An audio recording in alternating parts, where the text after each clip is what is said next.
tell me about you and tell me about this, the human potential movement, how you see it, how it has evolved, maybe. Okay. So my name is Patrick Whitehead. I did a bachelor's degree, which is like the 4-year college degree in the United States, a master's degree in psychology, and a PhD in psychology. And what I studied in my graduate work was primarily existential and humanistic psychology. So I looked at a lot of what happened in continental philosophy in the 20s, 30s, 40s, into the 50s, and how that played out in American psychology. So in the 50s, in the 1950s in the United States, there was a lot of new philosophies brought in. So rather than it all being logical empiricism and experimentation and biomedicine, it was like, so how do these Eastern philosophical practices work when applied to American psychology? Where do these German and French existential beliefs and existential understandings work into American psychology? So I studied a lot of the philosophical foundations of those European philosophies in the US. And so they were marginalized here. They were on the outskirts of what was considered real psychology. So at the time, like behaviorism was the model. And I know like behaviorism wasn't really popular in Europe. And so like behaviorism was the belief that we're all animals and we can be controlled and manipulated by somebody who knows how to control and manipulate behavior. And that was as good as we could do. And so humanistic psychology said, well, what if there's more to it than animal behavior? What if things like belief and value and expectations and self-actualization can be at the heart of it? What if we take humans as humans first? And a lot of really neat stuff cropped up, I think, right in the 50s and 60s. And then honestly, like I feel like it died, like here in the United States, at least. So there was a lot of excitement and new possibility.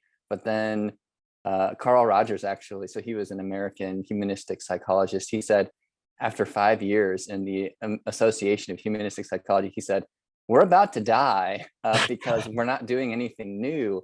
And that's kind of been the history of this movement in the US. So like there was a lot of excitement, a lot of new growths, and then it's been stuck in the 60s for 60 years, which is why I'm interested in it again now, because I'm seeing things outside of psychology.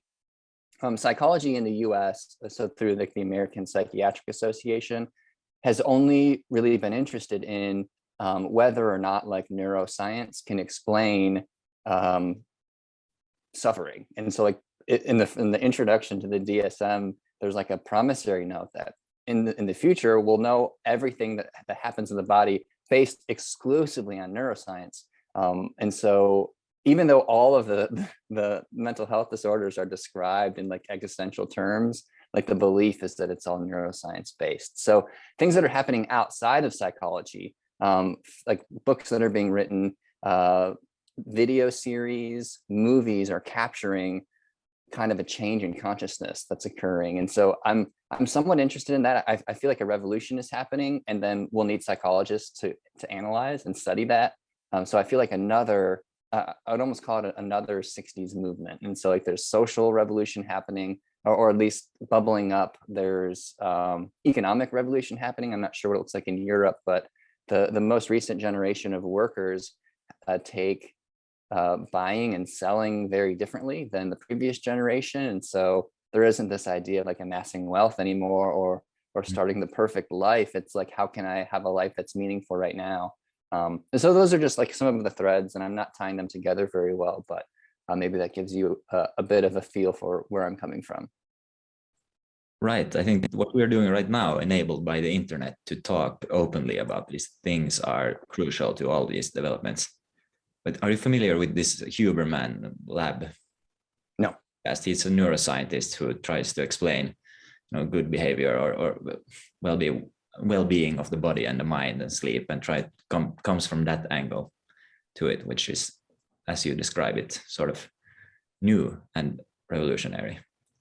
But what is your work now focused on? Is this like an interest for you, or are you studying these topics? It isn't something I'm studying right now. Right now, I'm taking on administrative roles at my university. So I'm an associate professor of psychology, and I am responsible for developing the curriculum for what we call the general education core. So these are the classes that all students have to take on: writing and math and history and things like that. So that's like half of my job, and the other half is teaching psychology courses. And of course, I still like to write and conduct research, but it's moved more into the classroom. So I do educational psychology. But the most recent book, well, I guess the second most recent book I wrote was with a colleague, Miles Groth, that's Resituating Humanistic Psychology. Hold it up. In it, we outline the first human potential movement and the revolution that happened. By the way, it's really expensive. It's published by an academic monograph publisher, and so like they only do hardcover right now. Maybe they'll do a soft cover in the future, but it's like $100. I'm happy to send you a copy of it, a digital copy of it. And if anyone wants to email me for a digital copy of it, I'm happy to supply that. So I can send those out without breaking copyright, but I can't distribute copies of the book. In it, we talk about the first revolution and then how we see a new revolution happening today. So we look at things like social media, identity politics, medicalization in medicine and psychiatry, and how all of these, there's like frustrations and disappointments with all of them, just as there were in the 50s, and how the revolution happened then. We can kind of describe how it will happen today. And we make a proposal for what psychology could be doing to help facilitate that revolution.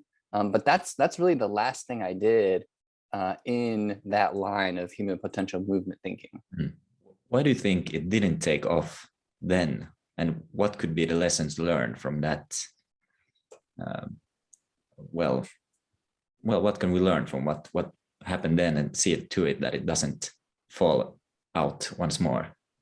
That's a really, really good question. And I feel like people who identify as humanistic psychologists, I use humanistic psychology to label that movement that happened because it looked at human potential in particular.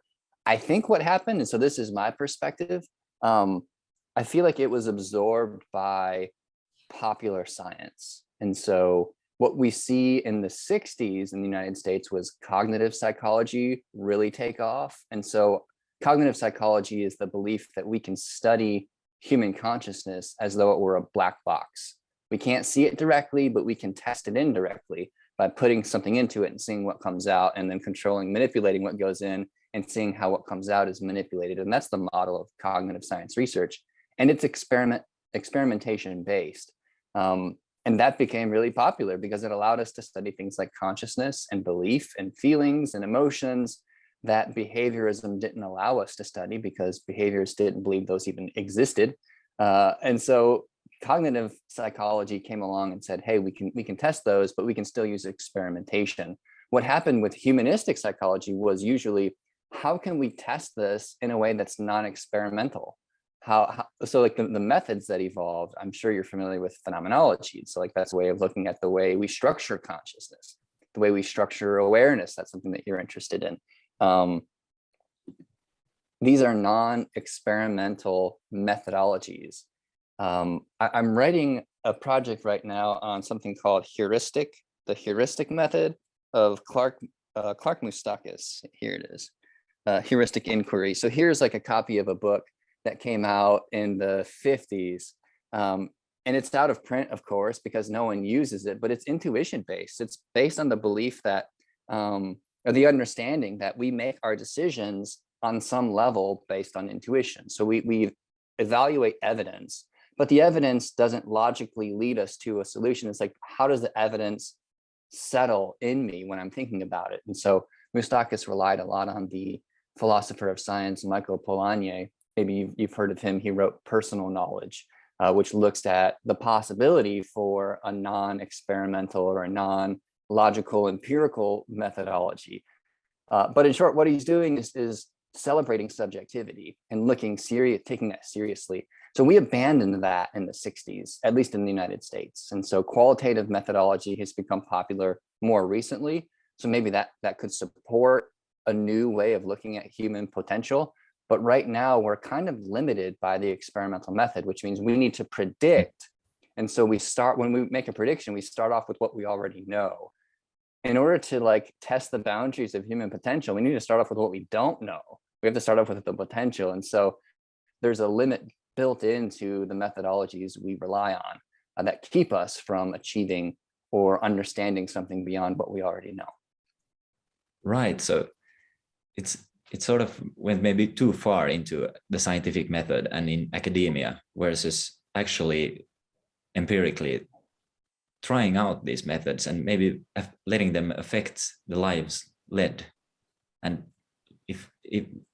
the reason why I think this is interesting is not maybe because of a scientific interest, it's more personal of what's the profit, what's in it for me to apply this, to realize one's own human potential. That's the interesting part. So how would you look at how you are, to get it more concrete, applying these ideas and practices maybe in your own life? I want to talk a little bit first about the process that you just described. So like the idea of, all right, so there's this thing that might be useful. How is it useful? And how can it be useful to me? That very way of thinking is built into the logical empirical mindset, which is very Western. If we look at the history of Western thinking, like that's like the pinnacle, at least the way that we think about it, the way that we teach it. So someone might say, hey, I'm bummed out, I'm unhappy, I want to be happier. So what should I be doing? And what they're asking for is the solution, or they want to know what works. And in order to answer that question, you have to be able to define what working looks like. And so again, you're right into that model. When people are looking around the internet for something that they can do for 8 weeks that'll make them happier, they want something that's been experiment tested. They want to see the evidence. And so in order to accomplish what the human potential movement, at least the philosophy of the human potential movement, what they accomplished in the 1950s, you would have to ask a very different question.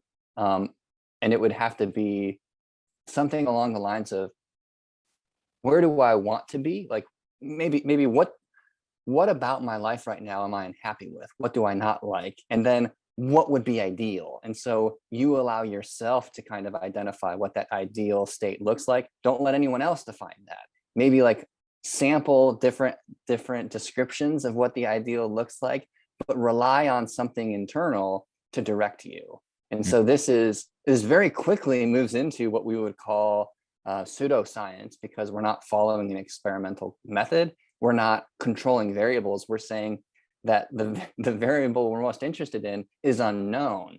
So how can we kind of sense that out? How can we feel that out? So the next step might be a step that no one's ever taken before, in other words, or at least never taken before with the intention of living a more satisfying or fulfilling life.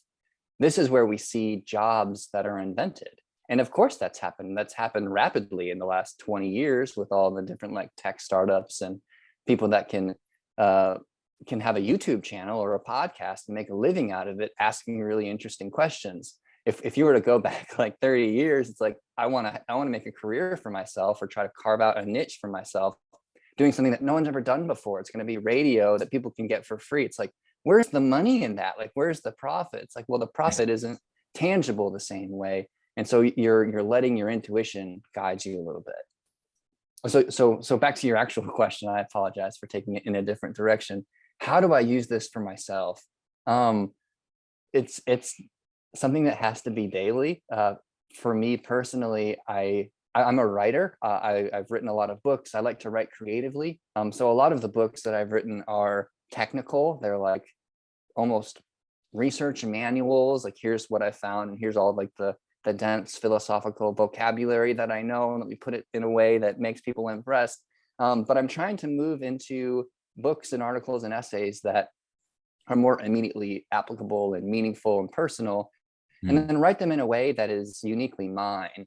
Now, to do that, I have to abandon all of the rules about academic writing that I was trained using. So I have to, I'll write like rhetorical questions, which is a big no-no. If I'm thinking a rhetorical question, or if I have a feeling or an opinion about something, I will say, this is my opinion, or this is my belief. This is how I feel about something. All of this, and I'm thinking like, what are my colleagues going to think? Like, what if someone reads this and says, oh, he's not a serious academic, he's not a serious psychologist? And yeah, I'm not in the business of being serious. I'm in the business of trying to actualize my potential as a writer. And so I have to turn my back on what everyone else tells me is important. If I go after money, my writing sucks. Like, because I'm starting to think about what you're interested in reading, not what I'm interested in writing. So those are a couple of concrete examples. I don't know if that answers your question, though. I think it does, in a way, that listen to yourself more than you listen to others, which is a hard thing to do. With maybe what I was going for is, it's a very personal thing. What is your potential? What is your dream? And where direction do you want to take this life, how it is? But I think there are certain tools that are general, that can be applied, or guidelines perhaps. If you would think in terms of that, like to lift up one tool or one concept that would be a good starting point for someone who has lived in a, they have been programmed by their local environment, their society, and they are thinking in those terms, not in maybe their own terms, but in what everyone else thinks. What would you say is a starting point? Okay, I think I can identify one thing. It's going to seem really subtle and unimpressive, but I feel like in practice it's really difficult. And the word I'll use for that is congruence. So like congruence, think about like two angles that are congruent, they're identical. Congruence is having how you feel on the inside, and all of your thoughts and opinions and beliefs that you hold on to that are yours, having that match how you behave on the outside and what you express. And so to give a really like common example, if you receive a gift from somebody and you open it up and you're disappointed in what the gift was, because you had like all these expectations and hopes about it, and it left you disappointed, to say like, oh, I'm disappointed, like to actually share that, to express that. What we want to do is hide that and be polite and be likable, but to actually own your feelings. It's like, well, I don't want to be an asshole, so I'm going to say, thank you so much for your thoughtfulness. The ironic part of this is when you do own your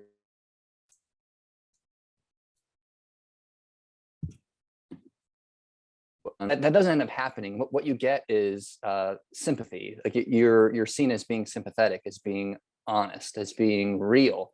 And so the role you're playing breaks down, and you don't have to play a role anymore. So yeah, that's what I would suggest. Like, practice being congruent and allowing you to express how it is you feel, even if you feel like that might make you unlikable. What you'll find are your relationships will change. Your relationships to your work will change. You'll stop doing things because you feel like you ought to, and you'll start doing things because you're driven to do them. And so you'll, in the end, you'll be trusting your intuition more, because you'll be accepting who you are all the way down to your moment to moment feeling changes. That's very interesting. I like that. Is it fair to say, did I understand correctly, that you start you stop saying no to yourself? Like, I have this feeling or reaction, and I sort of say no, I'm not going to say that, I'm not going to do that. I'm sort of denying some feeling inside. Is that a fair assessment? Exactly. So what you just described is trusting your impulses. Impulse control was a fad in the 70s and 80s, and even today, like you can come up with an idea of who you want to be, and then you can push everything else aside or push everything else down and say, I'm going to, this is like the hustle culture. Like, I'm going to just dig my teeth in and I'm going to do it. Yeah, this is what if I don't want to do it? Well, let's trust that. And let's go in that other direction, even if it terrifies you. And you can say like, hey, I'm terrified, right? Because it's more about congruence. And I'm borrowing this from Carl Rogers, by the way. So he's a big inspiration of mine. And I'm happy to share essays he's written on congruence, and the shift you go from being completely incongruent to congruent and how that transformation looks. But I feel like that would be a great model for adopting a life of maximizing your potential. Right.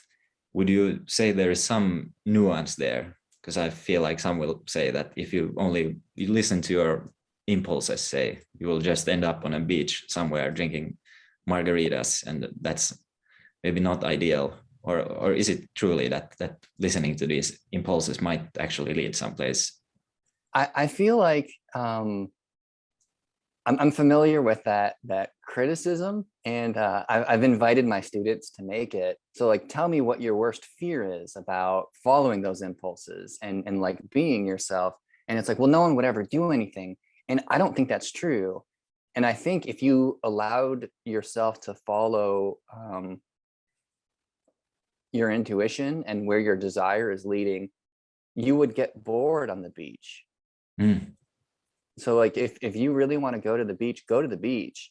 But I feel like if you were there, like, okay, this is really nice, I like this, maybe you would be there for a few days, and then you say, I really want to I want to read this book that I heard about, or I want to respond to that book, or you would give yourself space to actually let those desires emerge. I want to share a quick story where I lived this for like a month. When I was in graduate school, I was working on my dissertation, and the dissertation is what the PhD needs to get the final degree. So this is like the book that they write that kind of confirms that they are a scholar in their field. And 50% of people in the United States never finish it. And so that's a pretty significant number. And I've worked with a lot of my colleagues who struggle to get through that process. Like, it takes them years and years. When I sat down to write my dissertation, I wanted to watch television. And so like, following this criticism, like, all right, so you're just going to watch television? Like, you could finish your PhD, but you're going to watch TV instead. All right, let's see where that leads. And I trusted it. I said, you know what, I'm not ready yet. And so I watched like I think you guys get Netflix. Like, I watched a Netflix show for 6 days. I watched it for like 10 hours a day. Like, I binge watched this Netflix show. And here I was, I had just defended my proposal. I was supposed to be working on the most serious project of my life. And I was watching TV like without stopping, and like, I was just like in my underwear, like not going anywhere, not doing anything.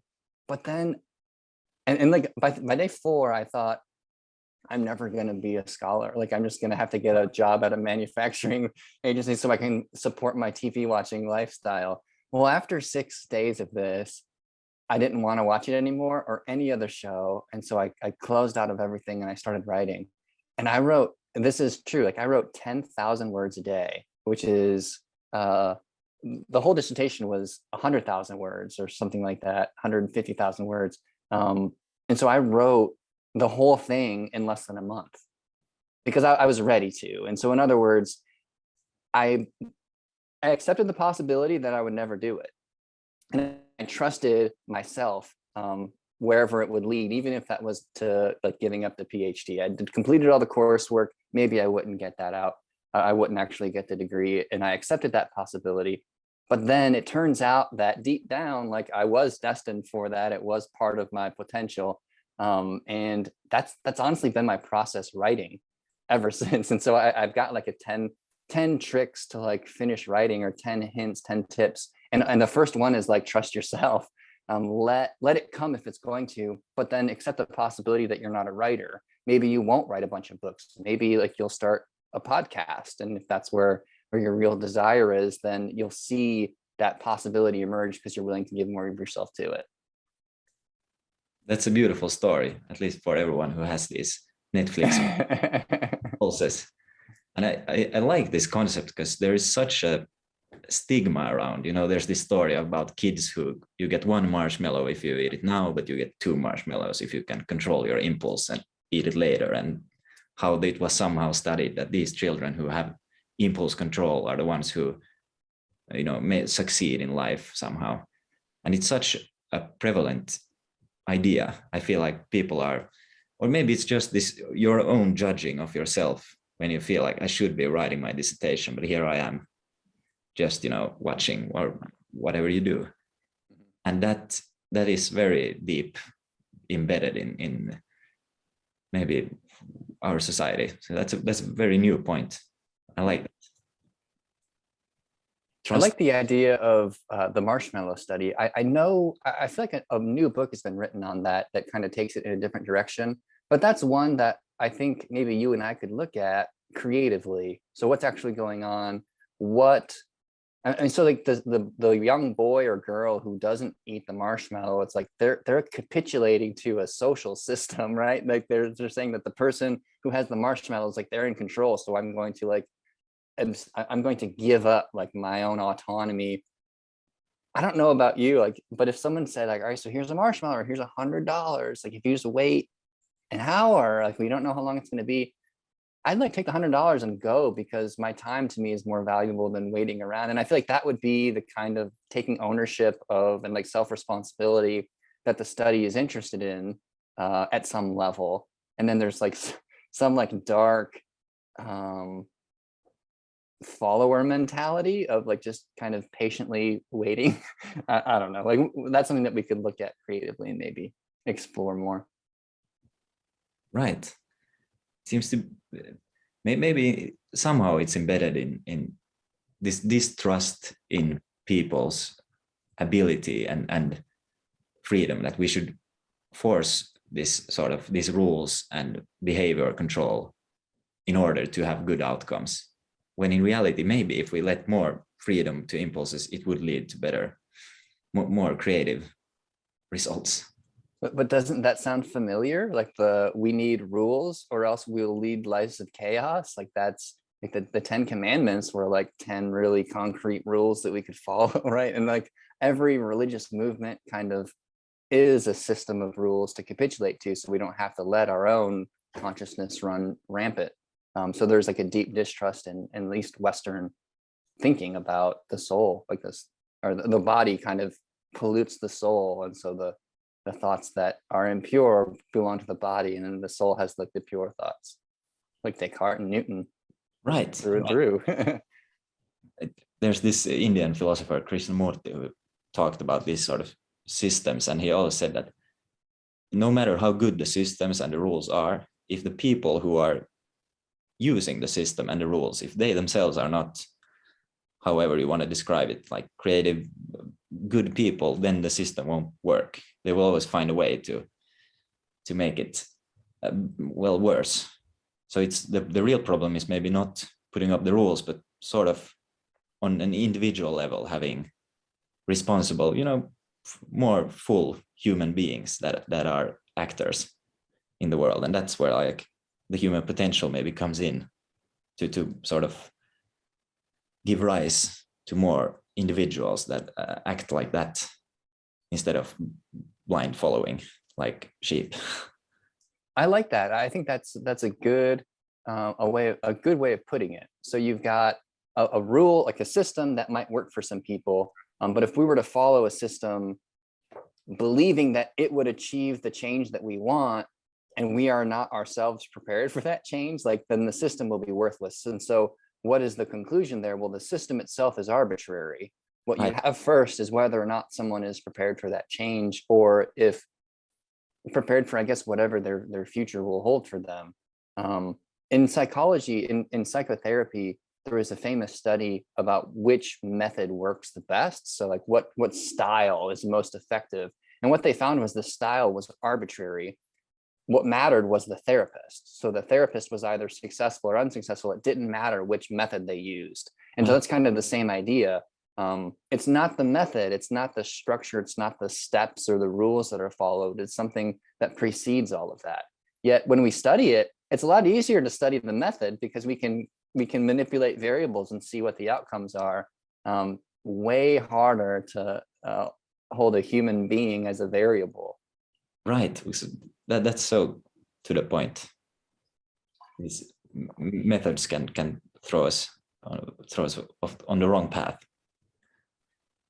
I mean, how do you look at the if we talk about awareness or meditation? 'Cause if we think that the individual sort of has to get to know themselves maybe and grow as a person, I feel that is such a fundamental thing, to be aware of your own triggers and be aware of how you react, and maybe a bit actively see and change that. Are you how do you look at, well, meditation and awareness? I think you were about to ask whether or not I've meditated, and my answer is yes. I meditated all throughout graduate school. There were several practitioners in the program who would teach it, and I got to the point where I was doing like hour-long meditations every morning, and it was valuable to me. It was insightful. And one of the biggest insights I had was into, like you said, your triggers. You could call them triggers, or like the things that aroused you in different ways, whether it's positive or negative, and being aware of where your attention is going, where your desires are. And we could call all of that self-knowledge. I think, in my opinion, you can call that self-knowledge. And so self-knowledge is very valuable. And I feel like you could track down Eastern or like East Chinese philosophers that said like every knowledge is self-knowledge, or all knowledge is self-knowledge. I feel like I'm borrowing that. And I don't know, maybe you know the person who said that. But I think that's consonant with the humanistic psychology that I admire. And so it's not about fixing a problem, it's about understanding yourself better. And it seems like understanding yourself needs to happen before like the real work can begin, but really that is the real work. And so if you learn something about yourself, even if it's embarrassing, then you're moving in the right direction. Getting to know somebody else isn't about them, like it's about you. Like you're learning how to listen, you're learning how to interpret and understand and sympathize with another person, which teaches you about yourself. And so this self-knowledge role, I feel like meditation is one of the best ways to do that, because you're there and you're the front row seat of yourself as it unfolds, and you learn to watch it at first it's an objectifying way, but you realize the objectification is something that you do. And so like then you get to be the objectifier and the objectified, and then you realize, or so I'm told, you realize that there's neither. I wouldn't say I'm there. I haven't seen that quite yet. I think the framework of thinking as the consciousness, the watcher who objectifies, that is consciousness or the soul or the Atman, or different words for it. And that's sort of, it's a way out from being lost in thought. If you're lost in thought, you are fully identified with the emotion and thought, and there is no way out except just riding with the thought as far as it takes you. But this objectifying tool maybe is such a simple idea, but it offers a way out from being lost in fear, or being lost in anger, or just, well, analytic thought in general. But yeah, then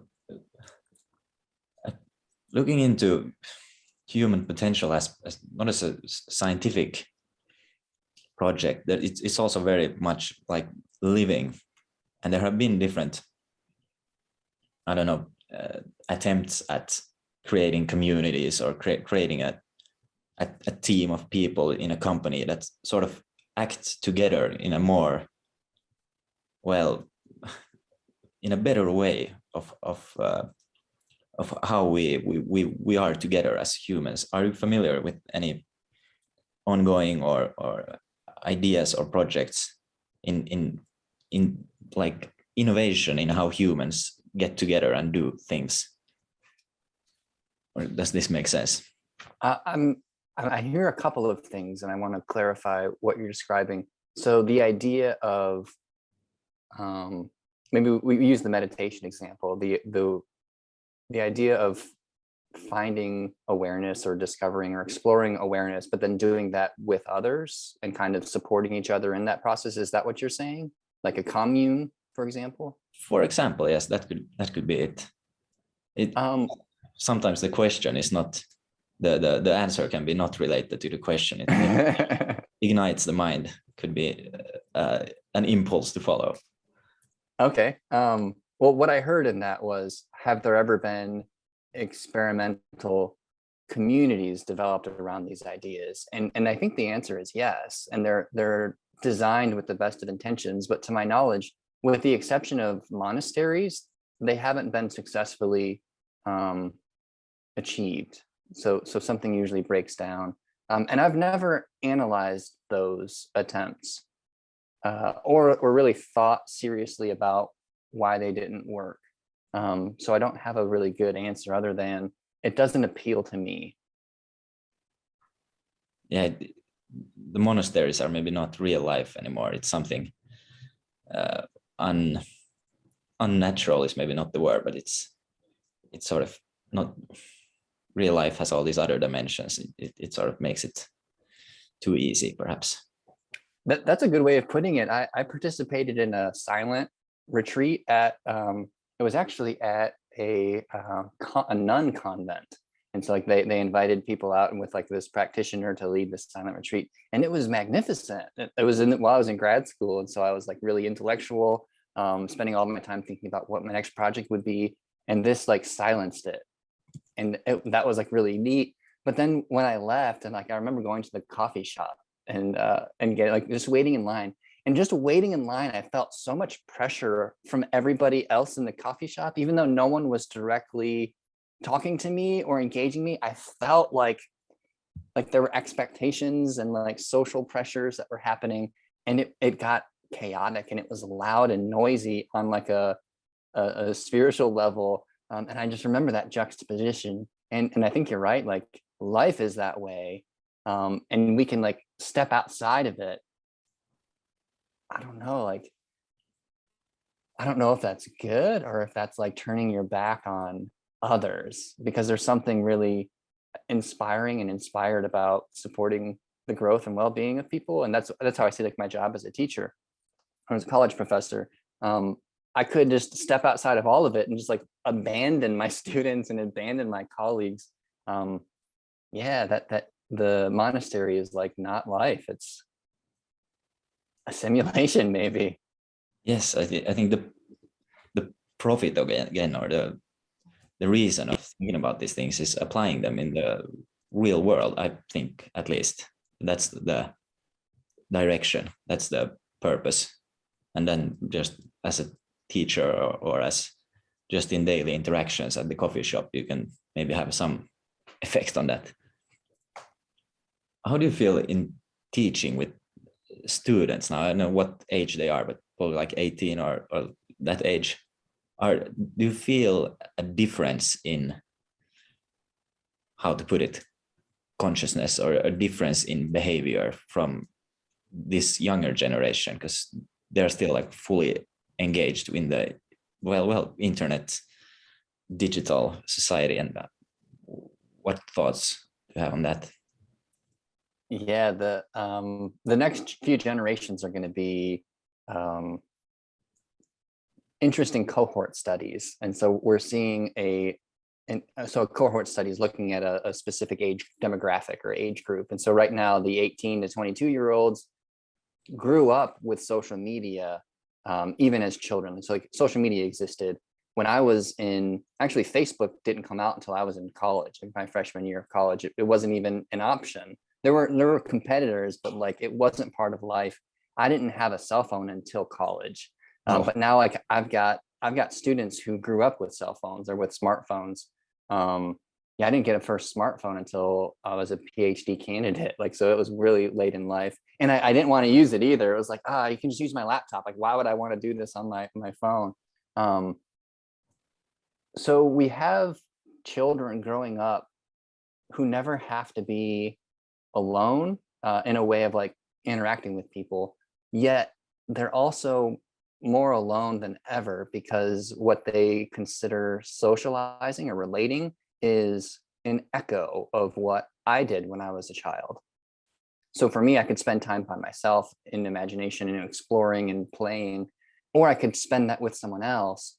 I feel like children today can spend that with someone else. And for those of you listening on podcasts, I'm doing the little air quotations. It's not really spending time with if you're not you're not sharing space. So you're only sharing maybe thoughts or ideas.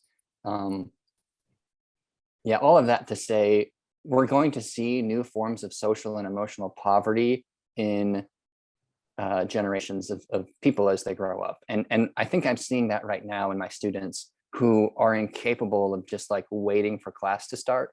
So like even they come in a few minutes early, they can't be uncomfortable and awkward for even like 3 seconds. They're on their phone like right away. And they're looking at things. And whenever I talk to a student after class, like maybe someone said something inappropriate and I say, hey, I just want to understand like where you're coming from, and they feel like they're in trouble, they like have to look at their phone. And I think of like the security blanket that the child carries around, like they just need it nearby. And I see the phone doing that. And so like they can't look at me in the eyes when I'm talking to them. They have to look at their phone. They can interact with me, they can communicate, but they can't do it directly. And so there's this, well, I don't need to be the one who studied it. Sherry Turkle, I've got a book over here somewhere. Sherry Turkle's got a few books about this. She's at MIT, Massachusetts Institute of Technology, and she looks at these new forms of emotional poverty that children have because they were reared on these technologies. For example, young adults today cannot apologize in person, for example. Like that's pretty extreme. Like, yeah, it's like holding your hat in your hand and saying, listen, I made a mistake. That requires great self-awareness and knowledge and deference. But she was describing like kids and parents who would like go to their rooms and then text each other in an argument, or friends of each other like having to like send emails rather than apologize in person. That sort of thing is happening. And I don't know that we've seen the extent of it yet. I feel like the kids who were in elementary school during the pandemic, when it first started, when they were thrown online, there are going to be consequences that come on down the line because of that. Those like years of formative social development.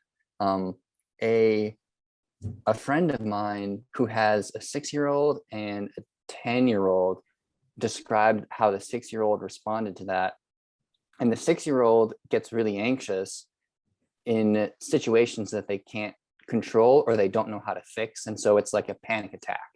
And my friend knows that she could give her son an iPad, so like a video screen that would let them focus. And so if you look at like the brain, what the brain is doing, it's like being able to focus on something small. You're no longer overwhelmed by your periphery. You can focus on something. So it's like right brain can't handle the diversity. So like left brain takes over and focuses.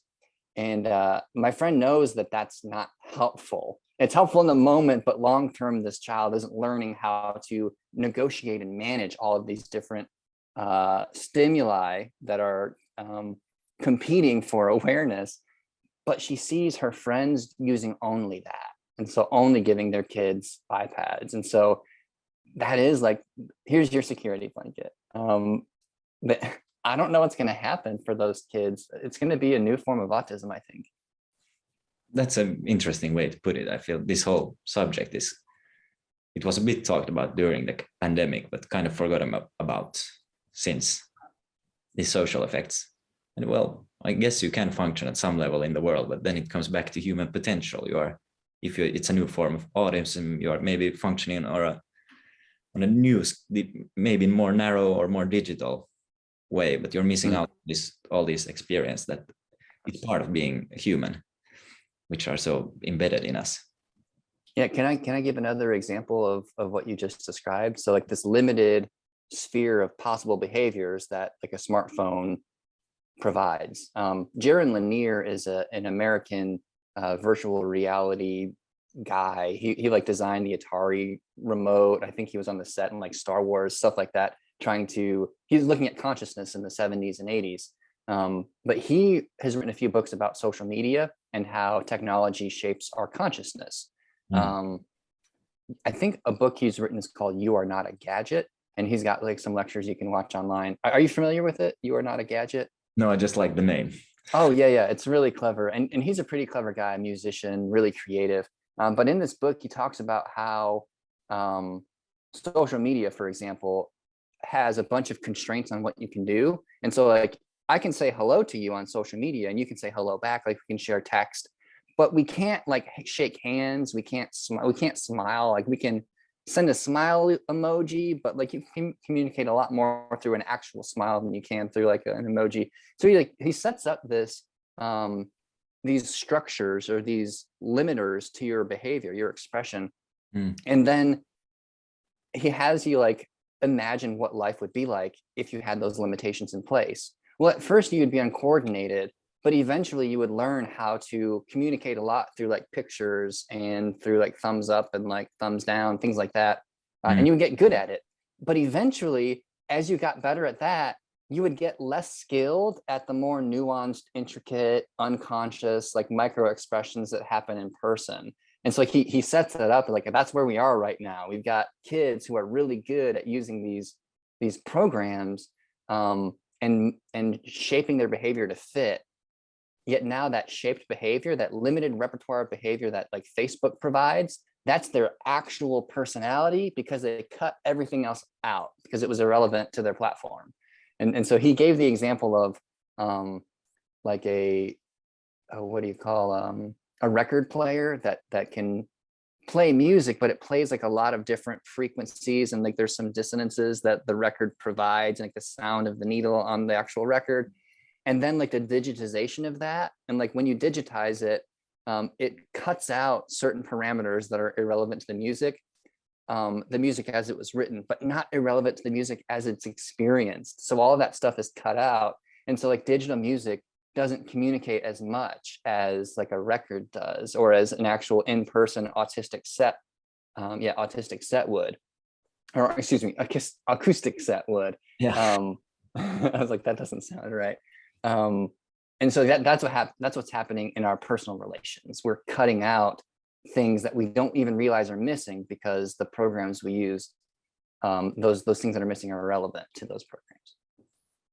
That is such an interesting idea on how to put it, that we are becoming more good at using programs to communicate, and that's all nice, but that means we're sort of becoming less good at communicating in other more nuanced ways.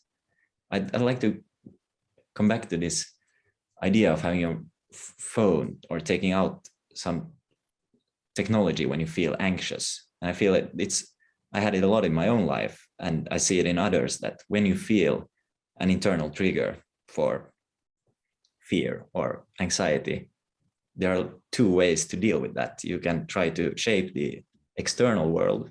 You can take out your phone and sort of focus in on that and deal with it that way, or you can leave, or you can stop talking to that person who is causing the trigger. And that's maybe what everyone does. But there's this other way of dealing with these triggers, which is inside, which is all inside yourself. It's not about the situation or the other people. It's this trigger in your own mind, and noticing that trigger and not maybe a bit actively staying open instead of tensing up or closing.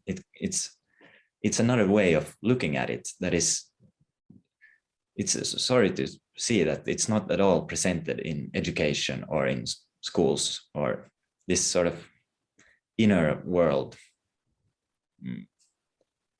Well, it's self-knowledge in a way.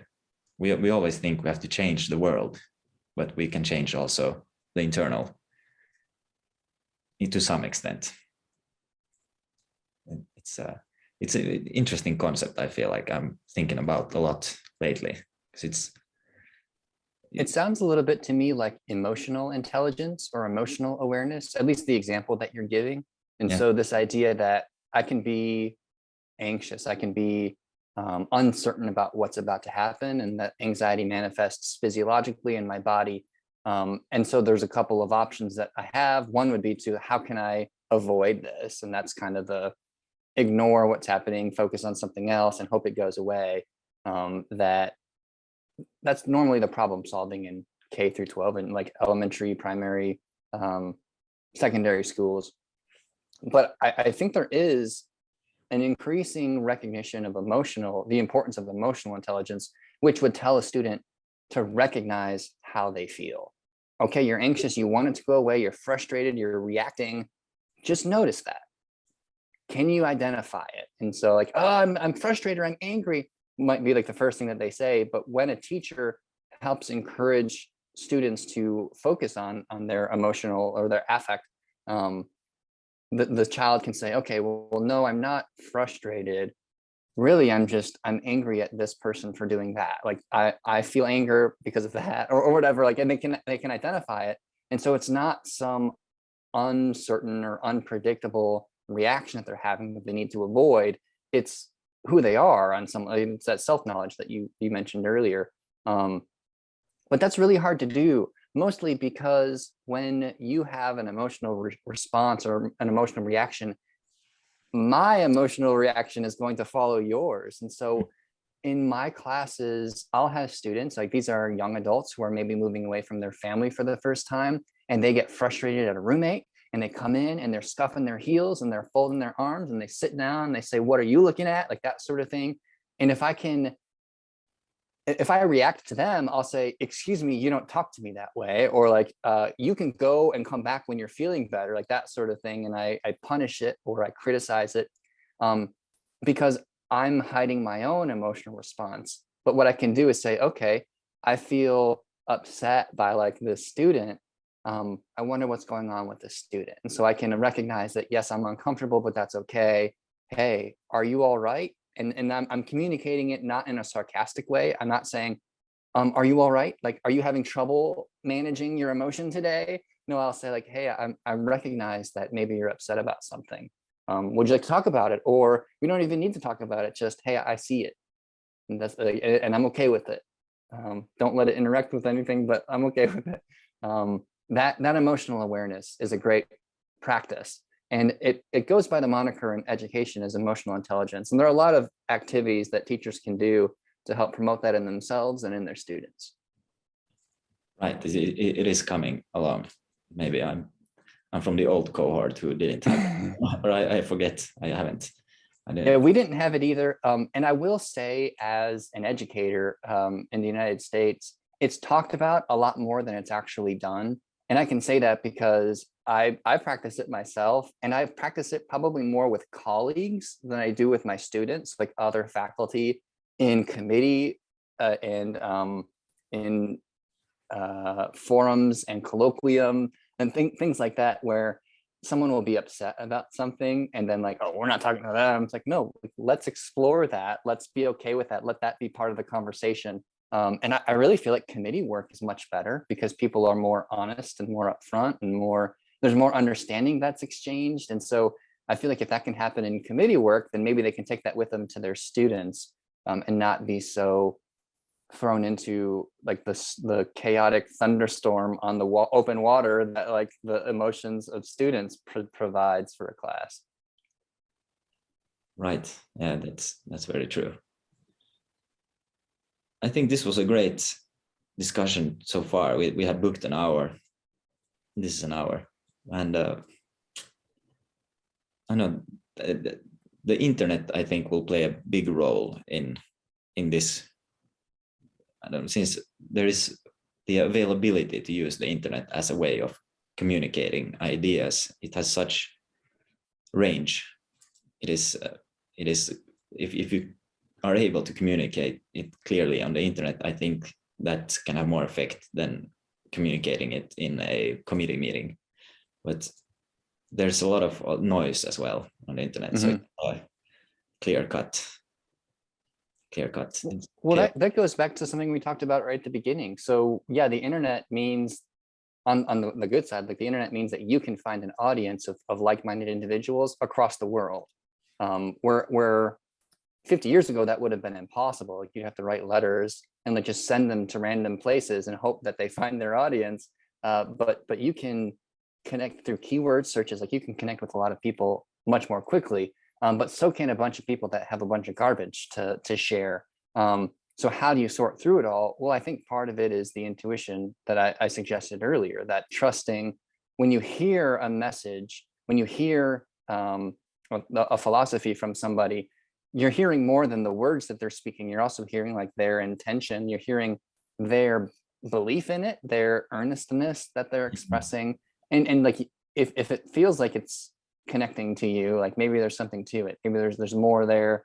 I don't know about you with maybe podcasts, but when I read something, it's very clear to me very quickly whether or not this author has a conviction about what they're describing. Like if there's emotion there, if I'm actually getting the author and what they're writing about, like that's way more impactful than just somebody who's saying information.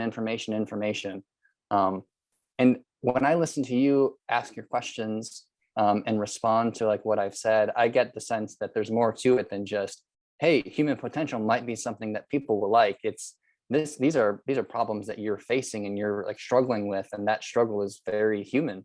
And people will hear that and like, hey, that sounds familiar to me, and they'll want more, even if they're not sure exactly what it is. Right. It's a genuine interest, not as a way to make money or make clicks online. Yep. We wouldn't have met if not of this YouTube video you uploaded on the internet a long time ago regarding human potential. Yeah. So that's one way of seeing the miracle that is happening in a way a lot. Yeah, that's wild. And I appreciate you following up on that and contacting me. Yep. I really enjoyed this conversation. I hope someone else might too. Hey, thanks a lot.